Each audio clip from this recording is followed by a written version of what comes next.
मायभूमीवर होणाऱ्या परकीय आक्रमणाच्या निर्दालनासाठी आम्ही आमच्या निद्रिस्त देशबांधवांना पुन्हा पुन्हा जाग करणार आहोत. होय शिवबा, स्वधर्मासाठी आणि दुर्जनांच्या संहारासाठीच आम्ही हे स्वराज्याचं स्वप्न पाहिलं. आणि या कार्यामध्ये आई भवानीची पावलागणिक मोठी कृपा झालेली जाणवते. आणि म्हणूनच तर आमच्या केवळ एका शब्दाखातर बाजी प्रभू देशपांडेंसारखे पराक्रमी वीर आपली समशेर उभारण्यासाठी सिद्ध होतात. मुरारबाजी देशपांडे? होय शिवबा, मुरारबाजी देशपांडे उदयिक देवीचं दर्शन घेऊन मुरारबाजी सदैव रुजू होत आहेत. मुरारबाजी म्हणजे निष्ठेची धार आणि स्वधर्माची चाड असलेलं लखलखीत सूर्याचं पातळ. ही खणखणीत समशेर स्वराज्याच्या शस्त्रागारात फार मोठी शोभून दिसेल, नाही? खरंय शिवबा, पण मोऱ्यांचं काय? मोऱ्यांच्या बाबतीत आम्हाला अपेक्षा नाही. साहेब, आपण म्हणताना तेच खरं. ज्या दगडातून मूर्ती साकारायची आहे त्या दगडाचा कस आधी जोगायला हवा. मोऱ्यांचा दगडच ठिसूळ निघाला. वाटलंच होतं आम्हाला. पण हरकत नाही, मोऱ्यांसारखी बाणगुळं कशी उपटून काढायची हे आम्ही पक्क जाणून आहोत. पण राजे, मोऱ्यांसारख्या स्वकीयांसाठी पुन्हा पुन्हा आपलं बळ असं खर्ची घालायचं म्हणजे संयम तरी किती राखायचा राजे? शिशुपालाचे 100 अपराध भरेपर्यंत भगवान श्रीकृष्णाने देखील संयमच राखला होता. साहेब, आम्ही देखील तोच संयम राखून आहोत. हा, पण आता नाही. आता आमची समशेरच जबाब देईल. होय, जिथे समशेरीची भाषा तिथे एक घाव 2 तुकडे. होय, वाऱ्याच्या वावटळी बरोबर भिरभिरत जाणाऱ्या पाला पाचोळ्याची आम्हाला बिलकुल तमा नाही. राजे राजे, आम्ही स्वराज्याच्या वटवृक्षाची आस धरून आहोत. आऊसाहेब, तो वटवृक्ष विस्तारतोय. म्हणजे भोरप्यावर प्रतापगड आभाळाशी टक्कर द्यायला सज्ज झालाय.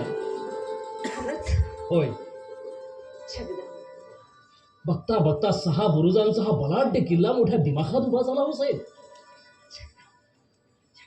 आऊसाहेब, आम्ही जेव्हा भोरप्यावर पहिल्यांदा पाऊल ठेवलं तेव्हा आम्हाला विस्मयकारक अनुभव आला. राजे, असं वाटलं जणू काय हा भोरप्या आमच्याच प्रतीक्षेत होता. का कोण जाणे, पण सारखं वाटतंय आम्ही निर्मिलेला हा प्रतापगड येणाऱ्या काळात काहीतरी वेगळीच करामत करून दाखवेल, यात शंकाच नाही. आणि म्हणून असल्या वादळ वाऱ्यात आम्हाला वर्दी न देता आपण भोरप्यावर गेला, होय ना? आऊसाहेब, चला, बांधीत आणलेला एक मनसुबा पूर्ण झाला. होय राजे, आता लवकरच गडावर केदारेश्वराची स्थापना होईल. आऊसाहेब, केदारेश्वराच्या मंदिराचं बांधकाम देखील पूर्ण झालंय. मोठी आनंदाची गोष्ट आहे शिवबा, मोठी आनंदाची गोष्ट आहे. शिवबा, तुला यशाची अशी चढती कमान लाभू देत. बर, आधी आम्हाला सांगा, जावळीच्या युद्धात कान्होजीरावांनी मुरारबाजींवर केलेला वार तुम्ही स्वतःवर झेललात? आऊसाहेब, आम्ही जर तो वार झेलला नसता तर कान्होजीरावांनी मुरारबाजीची गर्दनच छाटली असती. पण तोच वार तुझ्या जीवाने लागला असता तर? राजे, कधी कधी आम्हाला तुमची फार चिंता वाटते. स्वराज्याचं हे गोमट स्वप्न साकारण्यासाठी आम्ही आमच्या काळजावर फार मोठा दगड ठेवून तुम्हाला या रणसंग्रामात लोटले.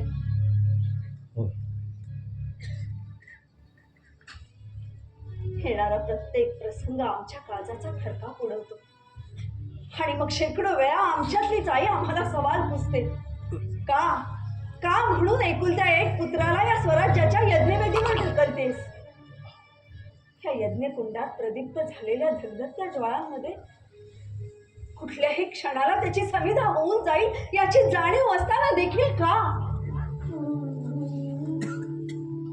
शिवबा, डोळे भरून पुत्राचा प्रपंच पाहायचा, सुनांचं कोड कौतुक करायचं, नातवंडांना सुखाने मांडीवर ठेवायचं सोडून हा जीव घेणा डाव आम्ही का मांडला?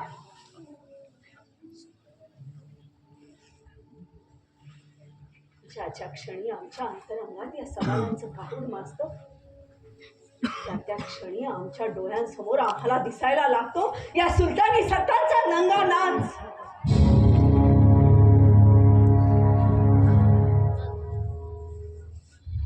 आठवतं आम्हाला उद्ध्वस्त झालेलं आमचं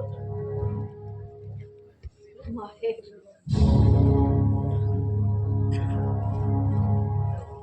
आमचे आबासाहेब, अजिंक्य देवगिरी जिंकून निजामशहाला नजर करणारे आमचे पराक्रमी आबासाहेब.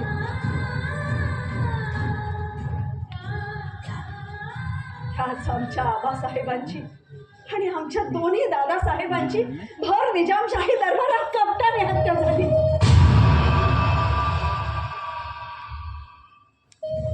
कसूर तरी काय होता त्यांचा? मराठ्यांना एका छत्राखाली आणणं केवळ हाच गुन्हा? हीच इमानदारीची बक्षिसी? या बादशहांची मर्जी केव्हा फिरेल आणि इमानी शिर कधी रक्ताच्या थारोळ्यात पडतील हे प्रत्यक्ष यमराजालाही कळणार नाही.